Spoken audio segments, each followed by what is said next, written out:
اللهم انس وحشتي في قبري اللهم ارحمني بالقران العظيم واجعل لي إماما ونورا وهدى ورحمة اللهم ذكرني منه ما نسيت وعلمني منه ما جهلت ارزقني تلاوته آناء الليل وآناء النهار واجعل لي حجة يا رب العالمين آمين.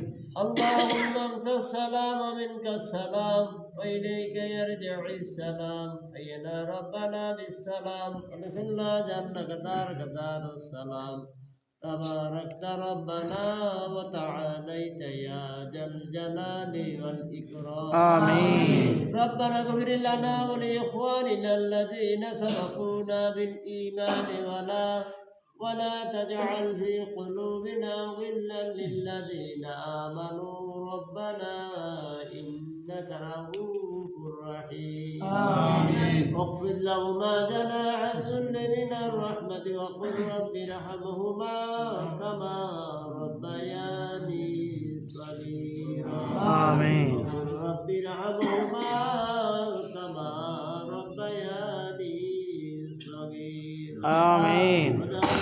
ذاب مغاضبا فظن أن لن نقدر فنادى في الظلمات أن لا إله إلا أنت سبحانك إني كنت من الظالمين آمين. لا إله إلا أنت سبحانك إني كنت من الظالمين آمين. فاستجبنا له ونجيناه من الغم وكذلك ننجي المؤمنين آمين. رب العالمين معبود مولا আমরা পবিত্র আসরের জামাতের আদায় করে তাহলে তোমার কোরআন থেকে আয়াতে করিমা তেলাওয়াত করে তোমার হাবিবতি মিলাদ মাহফিল পাঠ করে জামাতের সহিত নামাজ আদায় করে তোমার শাহী দরবারে হাত বাড়াইলাম রব্বুল আলামিন আমাদের এই পড়াশোনার মধ্যে নামাজের মধ্যে তুমি দুরুদের মধ্যে যত প্রকার ভুল বেদ বিসরে মনি তোমার গাফার নামের খাতিরে মাফ চাই মাফ করে দাও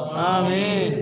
এবং যাকে দিয়া মঞ্জুর করে সাদু জানে বাদশা আখরি নামদার তাজদার মদিনা শাফি আল মুজনবিন রাহমাতুল লিল আলামিন বেথার বিথি দুগলে সাথে গুনার উম্মতের কান্ডারি দয়ার নবী মায়ের নবী নূর নবীর কদম মোবারকে তুমি কবুল আর মঞ্জুর ফরমাও আমিন। সাইয়েদনা বাবা আদম নবী থেকে এখন পর্যন্ত বিশ্ব জানে যত মুমিন মুমিনাত পীর মাশায়েখ ওলি আবদাল গাউন পীর ফকির হাজী গাজী তাবে তাবেঈন আইম্মা মুজাহিদিন মুতাকাদ্দিমিন